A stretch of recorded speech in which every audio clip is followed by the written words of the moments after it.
మీ ఏం IT AI job అయితే join next it challenge. Job తెచ్చుకోండి, 5 లక్షలు తీసుకోండి. రానున్న 5 రోజుల పాటు ఉత్తర కోస్తా, దక్షిణ ఒడిశాలో భారీ వర్షాలు కొన్ని ప్రాంతాల్లో నమోదయ్యే అవకాశం ఉందని విశాఖలోని తుఫాను హెచ్చరికల కేంద్రం చెబుతోంది. So duty officer Jagannath Kumar గారు మనతో పాటు ఉన్నారు. ఇప్పటికే ఉపరితల ఆవర్తనం కొనసాగుతోంది. మరొక 2-3 రోజుల్లో మరొక అల్పపీడనం కూడా ఏర్పడే అవకాశం ఉందని చెప్తున్న నేపథ్యంలోని ఉరుములు మెరుపులతో కూడిన భారీ వర్షాలు ఉంటాయి కాబట్టి ప్రజలు అప్రమత్తంగా ఉండాలని కూడా వాతావరణ శాఖ సూచిస్తోంది. కుమార్ గారు, సో ప్రజెంట్ దీని డైరెక్షన్స్ ఎట్లా ఉన్నాయి సార్? ఒకటి, నిన్న వాయువ్య బంగాళాఖాతం, దానికి ఆనుకుని ఉన్న పశ్చిమ మధ్య బంగాళాఖాతంలో ఉన్న ఉపరితల ఆవర్తనం ఈరోజు కొంచెం భూప్రదేశం మీదకి, ముఖ్యంగా దక్షిణ ఒడిశా, ఉత్తర కోస్తా ఆంధ్రప్రదేశ్ తీరాల మధ్య 4.5 కిలోమీటర్ల ఎత్తు వరకు ఉపరితల ఆవర్తనంగా కొనసాగుతుంది. ఇది దక్షిణం వైపుకు వంగి ఉన్నది. ఈ పరిస్థితుల వల్ల రాష్ట్రంలో రాబోయే 5 రోజులు కూడా విస్తృతంగా వర్షాలు పడే అవకాశం ఉంది. ముఖ్యంగా ఉత్తర కోస్తా జిల్లాల్లో ఈరోజు కొన్ని ప్రాంతాల్లో, రేపు పలు ప్రాంతాల్లో, 3వ రోజు 4వ రోజు అత్యధిక ప్రాంతాల్లో, 5వ రోజు మళ్ళీ పలు ప్రాంతాల్లో తేలికపాటి నుంచి మోస్తరు వర్షపాతం నమోదయ్యే అవకాశం ఉంది. ఇక దక్షిణ కోస్తా ఆంధ్రప్రదేశ్లో ఈరోజు 1-2 చోట్ల, 2వ రోజు కొన్ని చోట్ల, 3వ రోజు పలు ప్రాంతాల్లో, 4వ రోజు అత్యధిక ప్రాంతాల్లో, 5వ రోజు పలు ప్రాంతాల్లో తేలికపాటి నుంచి మోస్తరు వర్షపాతం పడే అవకాశం ఉంది. ఇక రాబోయే 5 రోజులు కూడా ఉత్తర కోస్తా జిల్లాలపై ఉరుములు మెరుపులు కొనసాగే అవకాశం ఉంది. దక్షిణ కోస్తాలో 2వ రోజు నుంచి 5వ రోజు వరకు అటువంటి పరిస్థితి ఉంది. మరియు ఉత్తర దక్షిణ కోస్తా జిల్లాల్లో రాబోయే 5 రోజులు కూడా 30 నుంచి 40 కిలోమీటర్ల వేగంతో సుస్థిరమైన బలమైన ఋతుపవన గాలులు కొనసాగే అవకాశం ఉంది. దీనితో పాటుగా అతి ముఖ్యంగా రాబోయే 5 రోజులు కూడా ఉత్తర కోస్తా జిల్లాల్లో మొదటి రోజు, దక్షిణ ఉత్తర కోస్తా జిల్లాల్లో 2 నుంచి 5వ రోజు వరకు భారీ వర్షపాతాలు 1-2 చోట్ల నమోదయ్యే అవకాశం ఉంది. అతి ముఖ్యంగా విస్తృతంగా నిర్దిష్టంగా చెప్పాలంటే ఉత్తర కోస్తా జిల్లాలైన విజయనగరం, విశాఖపట్నం, అనకాపల్లి, అల్లూరి సీతారామరాజు, కాకినాడ, తూర్పుగోదావరి, అంబేద్కర్ కోనసీమతో పాటుగా యానాంలోని 1-2 చోట్ల భారీ వర్షపాతానికి ఆస్కారం ఈ 24 గంటల్లో ఉంది. తదుపరి రోజు, ముఖ్యంగా 2వ రోజున అల్లూరి సీతారామరాజు, ఏలూరు, ఎన్టీఆర్తో పాటుగా గుంటూరు, బాపట్ల, పల్నాడు జిల్లాల్లోని 1-2 చోట్ల భారీ వర్షపాతానికి అవకాశం ఉంది. మిగతా 3 రోజులు కూడా ఉత్తర దక్షిణ కోస్తా జిల్లాల్లో 1-2 చోట్ల భారీ వర్షపాతం నమోదయ్యే అవకాశం ఉంది. ఇక కోస్తా తీరం వెంబడి, తీరం ఆవల ఈ 2 రోజులు పరిస్థితి బాగున్నప్పటికీ 3వ రోజున దక్షిణ కోస్తా తీరం, దానికి ఆనుకొని ఉన్న ఉత్తర కోస్తా తీరం వెంబడి, తీరం ఆవల 40 నుంచి 50, గరిష్టంగా 60 కిలోమీటర్ల వేగంతో ఎదురుగాలు వీచే అవకాశం ఉన్నందువల్ల 3వ రోజు ఆ ప్రాంతాలకు మత్స్యకారులు వేటకు వెళ్ళవద్దని హెచ్చరికలు జారీ చేయడం జరిగింది. ఇక రాష్ట్రంలో గడిచిన 24 గంటల్లో కొన్ని ప్రాంతాల్లో తేలికపాటి నుంచి మోస్తరు వర్షపాతం నమోదైంది. ముఖ్యంగా శ్రీకాకుళం జిల్లా పాతపట్నంలో 75 మిల్లీమీటర్ల వర్షపాతం, పార్వతీపురంలోని పాలకొండలో 5 లేదా 49 మిల్లీమీటర్ల వర్షపాతం, అల్లూరి సీతారామరాజు చింటూరులో 37 మిల్లీమీటర్ల వర్షపాతం, విజయనగరం జిల్లా తెర్లాంలో 34 మిల్లీమీటర్లు, అనకాపల్లి జిల్లా చోడవరంలో 34 మిల్లీమీటర్ల వర్షపాతం నమోదైంది. ఈ విధంగా క్షేత్రీయ విస్తృతి కొన్ని ప్రాంతాలకు పరిమితమైనప్పటికీ వర్షపాతం 3 నుంచి 5 సెంటీమీటర్ల వరకు కొన్ని ప్రాంతాల్లో నమోదైంది. జనరల్గా హెవీ రెయిన్ఫాల్స్ ఉన్న ప్రాంతాల్లో ప్రమాదాలు జరగటానికి కారణాలు ఎలా ఉంటాయి, ఎటువంటి ఆస్కారం ఉంటుందో కూడా ఐడ్రీమ్ నుంచి ఎప్పటికప్పుడు మనం ఇన్ఫర్మేషన్ ఇస్తూనే ఉన్నాం, ప్రతి ఒక్కరిని అలర్ట్ చేయడానికి. ఇప్పుడు హెవీ రెయిన్ఫాల్తో పాటు ఉరుములు మెరుపులు, సో ఈ పిడుగుల పాటుకు గురై కొన్ని ప్రమాదాలు చూస్తున్నాం. మనుషులు చనిపోతున్నారు, అలాగే కొన్ని పశువులు కూడా చనిపోతున్నటువంటి పరిస్థితులు ఉన్నాయి. ఎందుకు సార్ అంటే ఈ రెయిన్ఫాల్తో పాటు ఈ ఉరుములు మెరుపులతో కూడినటువంటి కొన్ని చోట్ల పిడుగులు కూడా పడుతున్నాయి. కండిషన్స్ ఒకటి, సాధారణంగా ప్రీ మాన్సూన్ లేదా మాన్సూన్కి పూర్వ పరిస్థితుల్లో భూ వాతావరణం బాగా వేడెక్కి అనుకూల పరిస్థితుల్లో ఉరుములు మెరుపులు వస్తాయి. అంటే సమ్మర్ సీజన్లో ఎక్కువగా ఉంటాయి, మిగతా సీజన్లో సెకండరీ ఉంటాయి. ముఖ్యంగా అవి ఎంబెడ్ అయి ఉంటాయి.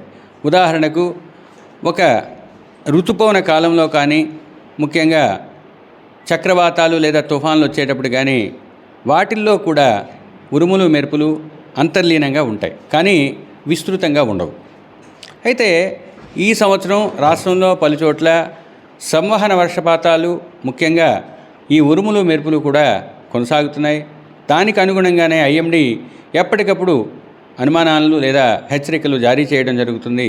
ఇక మాకున్న విస్తృతమైన ఒక వ్యవస్థ ద్వారా ప్రతి 3 గంటలకు రాష్ట్రంలో ఉన్న అన్ని జిల్లాలకు లేదా కొన్ని సెలెక్ట్ చేయబడిన సిటీలకు, అరౌండ్ 67 సిటీస్కి ఈ పూర్వానుమాన సేవల్ని అందించడం జరుగుతుంది. కాబట్టి ఉరుములు మెరుపులు వచ్చే అవకాశం ఉన్న రోజుల్లో ఆయా ప్రాంతాలకు విస్తృతంగా తెలియజేయడం జరిగింది. ఇక ఇవి ఎందుకు వస్తున్నాయి అంటే వీటికి అనుకూలమైన పరిస్థితి ఒకటి ఇన్స్టెబిలిటీ ఉండాలి, కన్వెక్షన్ ఉండాలి, తర్వాత మాయిశ్చర్ ఉండాలి, వీటితో పాటుగా లిఫ్ట్ అనే ఒక మెకానిజం ఉండాలి. ఇవన్నీ అనుకూలమైన పరిస్థితుల్లో జరుగుతాయి. ముఖ్యంగా బాగా భూ ఉపరితలం వేడెక్కాలంటే మాన్సూన్ టైంలో యూనిఫామ్ క్లౌడ్స్ ఉన్నట్టయితే ఎక్కువ. కానీ షియర్డ్ ప్యాటర్న్ ఉన్న రోజుల్లో అంటే ఒక మేఘం ఒక దగ్గరికి వెళ్ళిపోయిన తర్వాత మిగతా ప్రాంతం ఖాళీ అయినట్టయితే ఆ ప్రాంతంలో వేడి ఎక్కువ ఉన్నట్టయితే తేమ కూడా ఉంటుంది. కాబట్టి ఆ ప్రాంతాలలో ఈ ఉరుములు మెరుపులు మేఘాల్లో నిక్షిప్తమై ఉండే అవకాశం. సార్, ఈ ఏడాది ఆశించిన స్థాయిలోనే రుతుపవనాలు ఇన్ టైం రావటం వల్ల వర్షాలు కూడా మనం బాగానే చూస్తున్నాం. ఎక్కువ శాతం అంటే డ్యామేజ్ ప్లేసెస్ అనేటప్పటికీ హెవీ రెయిన్ ఫాల్స్ వల్ల అంటే మన ఉత్తర కోస్తాలో ఏ ప్రాంతాల్లో ఒకటి డ్యామేజెస్ అనేది అది స్టేట్ గవర్నమెంట్ పర్వ్యూ, ఎందుకంటే నా దగ్గర స్టాటిస్టిక్స్ లేవు. డ్యామేజెస్ మామూలుగా అయినట్టయితే ఇప్పుడున్నంత వరకు పూర్వానుమాన వ్యవస్థ లేదా ఫోర్కాస్టింగ్ సిస్టమ్ ఇంత బలీయంగా ఉన్నందువల్ల ప్రజలకైతే ఎప్పటికప్పుడు మా సూచనలు, సలహాలు, హెచ్చరికలు జారీ చేయడం జరుగుతుంది. మరియు స్టేట్ డిజాస్టర్ మేనేజ్మెంట్ అథారిటీ అనే ఒక విపత్తు యాజమాన్య సంస్థ రాష్ట్ర స్తరంలో ఉన్నది. కాబట్టి వారికి ఎప్పటికప్పుడు తెలియజేయడం ద్వారా వారికి ఉన్న వ్యవస్థల ద్వారా జనాలకు తెలియజేయడం జరుగుతుంది. ఒకటి ఈ గ్లోబల్ వార్మింగ్ ఎరాలో ఎక్స్ట్రీమ్ వెదర్ అనేది కామన్. అందువల్ల ఈ వెదర్ని ఎక్స్ట్రీమ్ వెదర్ ఈవెంట్స్ లేదా సివియర్ వెదర్ ఈవెంట్స్ని ఎప్పటికప్పుడు తెలియజేయడం జరుగుతుంది. దానికి తగ్గట్టుగా చర్యలు తీసుకుంటారని ఆశాభావాన్ని వ్యక్తం చేస్తున్నాం. ఇప్పటి వరకు మిగతా ప్రాంతాలతో పోల్చినట్టయితే మన రాష్ట్రంలో అన్ని జిల్లాలకు ఈ తత్కాల పూర్వానుమాన సేవలు ఇవ్వటం వలన అన్ని జిల్లాలకు ఎప్పటికప్పుడు ఉన్నట్టయితే ఇదే ఆఫీస్ నుంచి వాళ్ళకి వార్నింగ్స్ వెళ్తున్నాయి.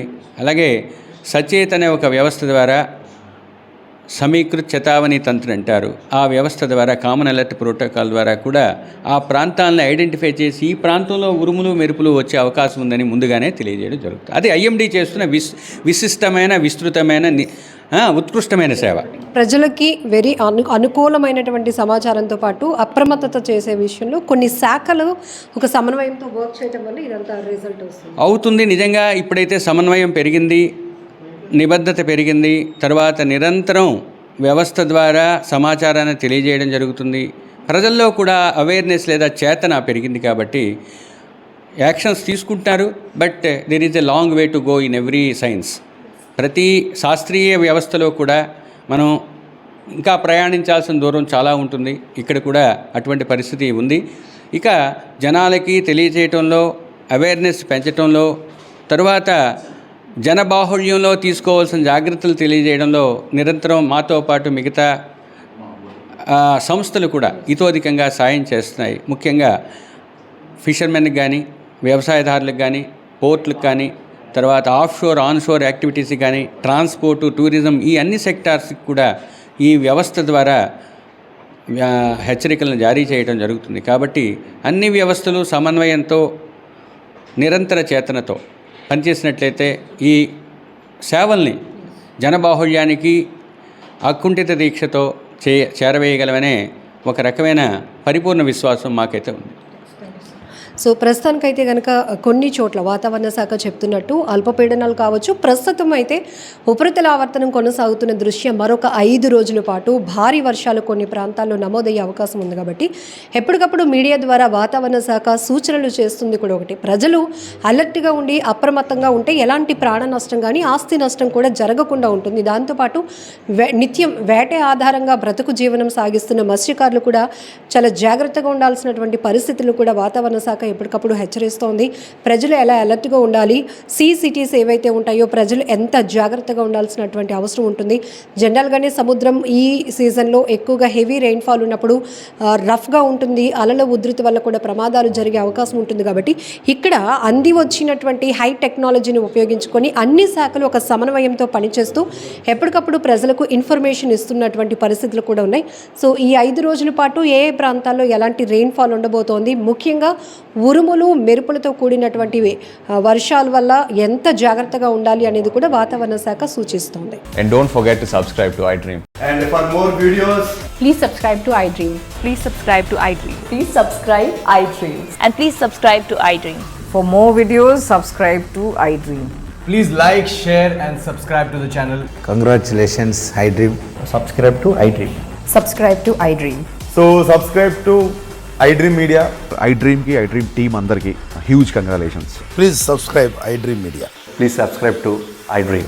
Subscribe iDream. Please subscribe to iDream.